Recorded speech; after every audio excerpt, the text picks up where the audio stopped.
Me da mucho gusto estar con ustedes para platicar de nueva cuenta en nombre de la ley. En esta ocasión estamos recibiendo una visita muy interesante. Nos está visitando un abogado y literato muy reconocido en México por ambas tareas a las que ha dedicado su vida. Me estoy refiriendo a Gerardo Laveaga Rendón, quien acaba, por cierto, y ese es el motivo por el cual le pedí que nos viniera a platicar, uno nuevo de sus libros, una novela, que ha escrito otras, una novela basada en hechos históricos, pero desde luego con toda la recreación imaginativa del novelista. Así que muchas gracias, Gerardo Laveaga, por haber aceptado nuestra invitación y por venirnos a platicar de este nuevo libro tuyo que está más que apetitoso. José Elías, encantado de estar en nombre de la ley. Gracias por la invitación. Muchas gracias. Gerardo Laveaga ha escrito muy diversos libros y en el género de novela ha tenido algunos tan exitosos en librería como El sueño de Inocencio y también un libro de historia cratológica que él intituló Hombres de Poder, que son reseñas, viñetas de grandes políticos y gobernantes de todo el planeta. Hoy nos viene a presentar un nuevo libro intitulado Si tú quieres, moriré, la novela del México que pudo ser y que se refiere a uno de los periodos más interesantes, pero a su vez menos conocidos de la historia de México. ¿De qué se trata este libro y por qué el título tan José Elías, extraño? siempre me ha gustado la historia, es una afición que tú y yo compartimos. Así es. Y siempre me ha gustado entender por qué estamos donde estamos y hacia dónde vamos. Nunca he visto la historia como una colección de hechos que mirar hacia atrás. Eso parece aburrido y es abrumador. Y no es el objeto de La historia tiene que ser una provocación intelectual para que nos preguntemos y entendamos por qué estamos donde estamos. Vargas Llosa se pregunta en qué momento se jodió el Perú en una de sus novelas, ¿dónde equivocamos el camino? Parafraseando esta pregunta, bueno, ¿en qué momento México perdió la oportunidad de ser la gran potencia mundial?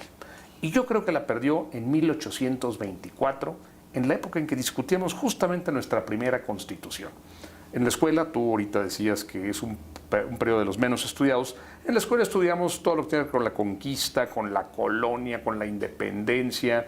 Estudiamos luego la reforma, estudiamos la revolución.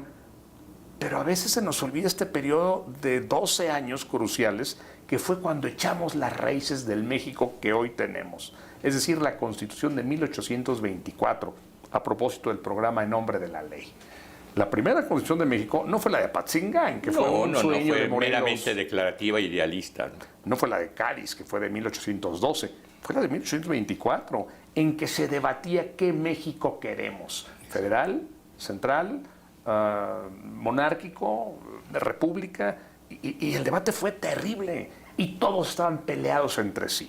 Y de esta pelea, el único que sacó taja fue Estados Unidos, que nos arrebató parte del territorio. Y eso es lo que yo quise platicar. Las luchas de los políticos, las luchas y los proyectos, la visión o la falta de visión de muchos de ellos. Inicias este libro con un epígrafe tomado de Tácito, que lo comparto con el público. Mientras luchan por separado, son vencidos todos juntos. Y eso fue lo que pasó. El gran jefe de los conservadores, Lucas Alamán, un gran genio, el gran jefe de los liberales, un gran genio, Gómez Farías, enfrentados a muerte e intransigentes. Pero déjame contarte algo más. Cuando yo estaba escribiendo esta parte histórica, de pronto dije, qué lástima que las cosas pasaron así. Si hubiera pasado un pequeño cambio, esto no habría sido diferente. Y de pronto dije, ¿por qué no echar mano de la teoría del caos? Como tú sabes, la teoría del caos no la inventaron ni los políticos ni los economistas, la inventaron los meteorólogos. Porque de pronto decían, va a llover mañana en la Ciudad de México. Velocidad del viento, temperatura, presión atmosférica, mañana llueve. Y no llovía. Oiga, amigo, ¿qué pasó? Pues no, que es una predicción muy completa. Dice, sí, pero hubo un incendio en la Marquesa. Entonces, esto calentó el aire y las nubes que venían hacia acá, en vez de bajar, subieron y ya no hubo lluvia. Un pequeño detalle cambia todo el pronóstico. Bueno, esto pasa en la historia y en la política. Una muerte, un accidente, una enfermedad, una elección perdida cambia todo el panorama. Y entonces decidí que no quería hacer una novela histórica, que quería hacer una ucronía. Con todos los datos históricos, todos los personajes son reales. ¿Qué pasa si hago un pequeño cambio? Y si cuando Santana va a deponer a Gómez Farías, su caballo mete la pata en un agujero, se rompe la pata del caballo, el jinete sale volando y se rompe la cabeza. Y eso pasa en mi novela. Y de pronto tenemos a un México sin Santana, sin Antonio López de Santana, que fue 11 veces presidente de México. Y de pronto, cuando ya ganó la elección Santana en 1833, deja al vicepresidente Gómez Farías en funciones de presidente, él se va a Veracruz. Gómez Farías empieza a ejecutar la agenda liberal, le quita el fuero a los militares, le quita el fuero a los eclesiásticos, cierra la Real y Pontificia Universidad, suprime el diezmo, no queremos privilegios.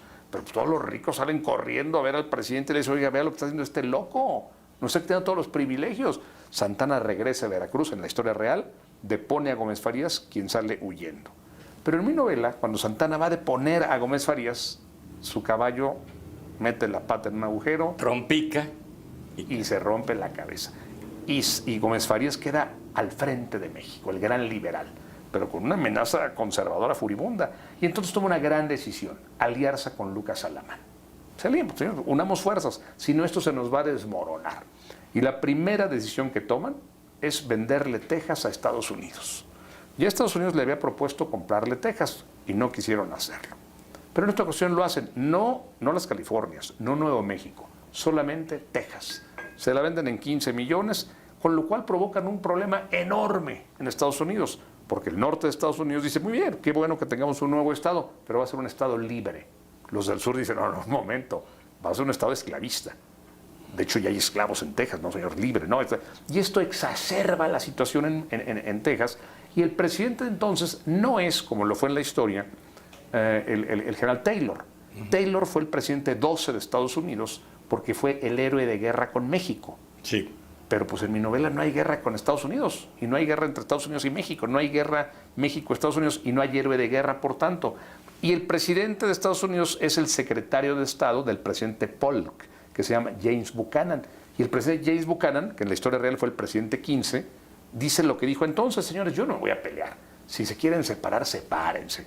No vamos a provocar una guerra de 600,000 muertos por una tontería de la esclavitud. Y James Buchanan encabeza la división de Estados Unidos. Y de pronto México tiene al norte a la Confederación de Estados Americanos, arriba a Estados Unidos de América y arriba a Canadá. Tiene 3 países. Y esto los divide y los debilita.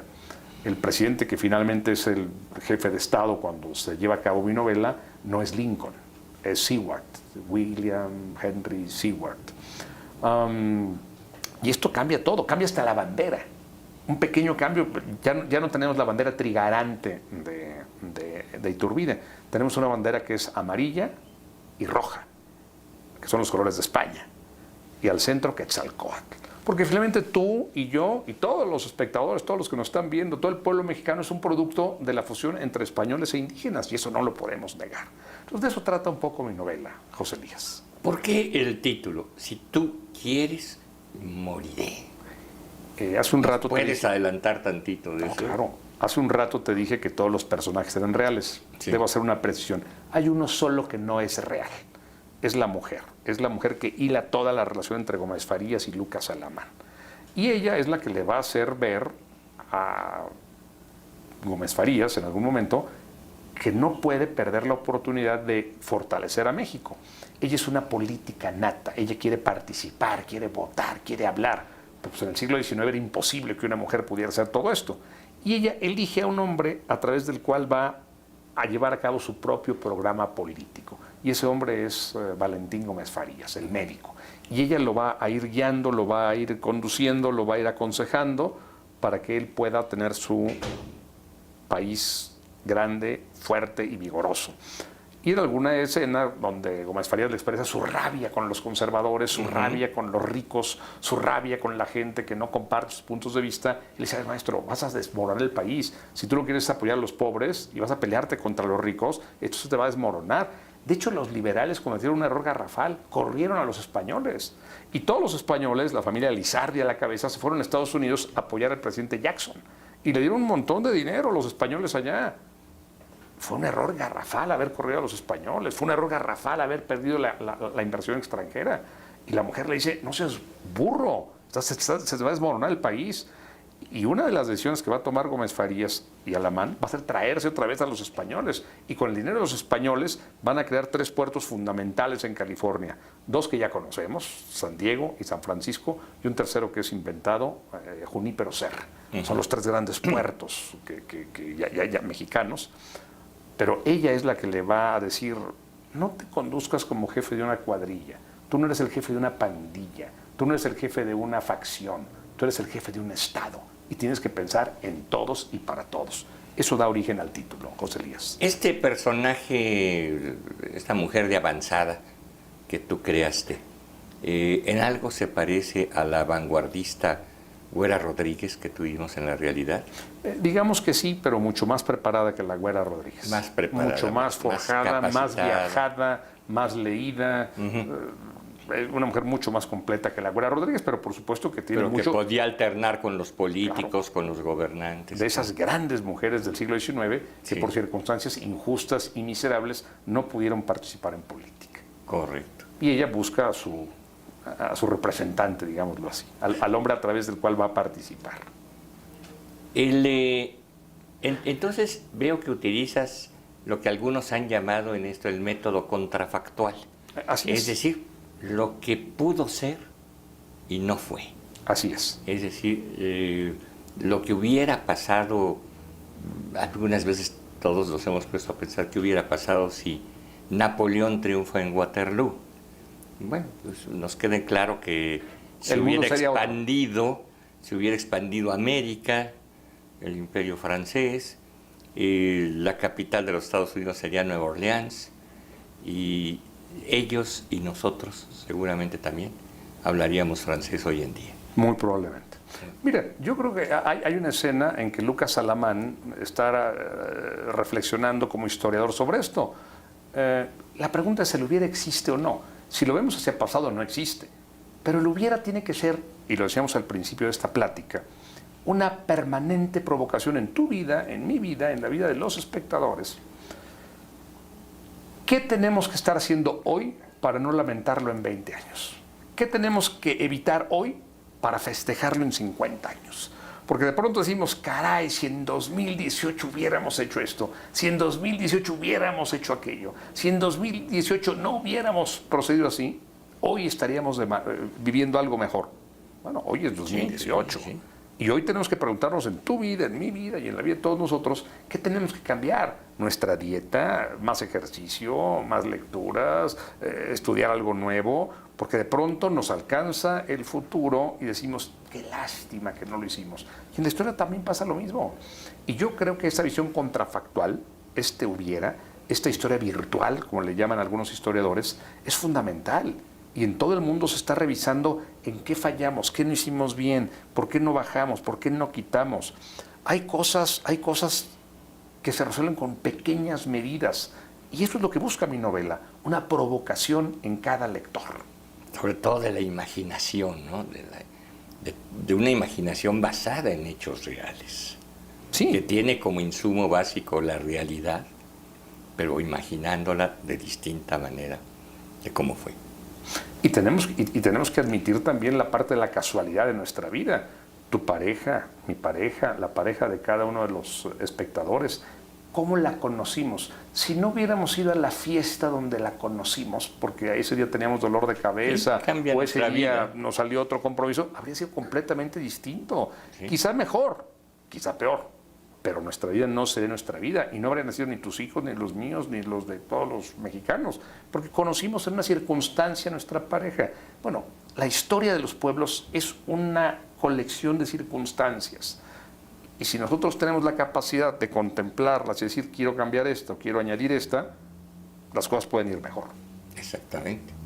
Es muy conocida aquella relato de que Colón en su primera travesía iba siguiendo una recta de paralelos, iba a encontrarse con los Estados Unidos. Es decir, iba a llegar más o menos a lo que actualmente es Virginia o Carolina del Norte, que es el equivalente en latitudes a España. Un vuelo de gaviotas lo hizo pensar que había tierra cercana hacia el sur y se desvió hacia donde llegó, a las Antillas Americanas. Y fue donde fundó.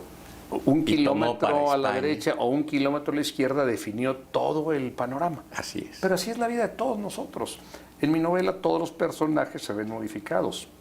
Aparece desde luego Guadalupe Victoria, aparece Ramos Arizpe, aparece Juan Álvarez, aparece Vicente Guerrero, aparece este hombre siniestro, el embajador Poinsett. Lucas Alamán en mi novela ya tiene alucinaciones, tiene lo que se llama ahora epilepsia parietal, en ese entonces no se conocía como tal. Y ve alucinaciones y habla con los fantasmas del pasado. Y de pronto ve a Guerrero y le dice: usted me mandó matar, don Lucas. Y sí, señor, es que usted era un peligro para México, tuve que haberlo hecho así. Y de pronto ve al embajador Poinsett y le dice: usted vino a dividirnos. Y Poinsett le dice: ustedes están más divididos que nada. Yo nada más vine a atizar las divisiones. Y se encuentra con Anastasio Bustamante. Y dice: bueno, es que nos acusaban de ser fifís. Y nosotros queríamos que la gente decente gobernara. Entonces, hay una gran cantidad de paralelismos con el México actual, pero lo vivimos y creo que es necesario que nos preguntemos dónde quitamos, dónde ponemos, dónde ajustamos. La historia tiene que darnos la oportunidad para eso. Y si tú quieres morir, esta novela que publica Planeta busca de alguna manera esta provocación intelectual. Vamos a una pequeñísima pausa y regresamos para seguir platicando con Gerardo Laviaga.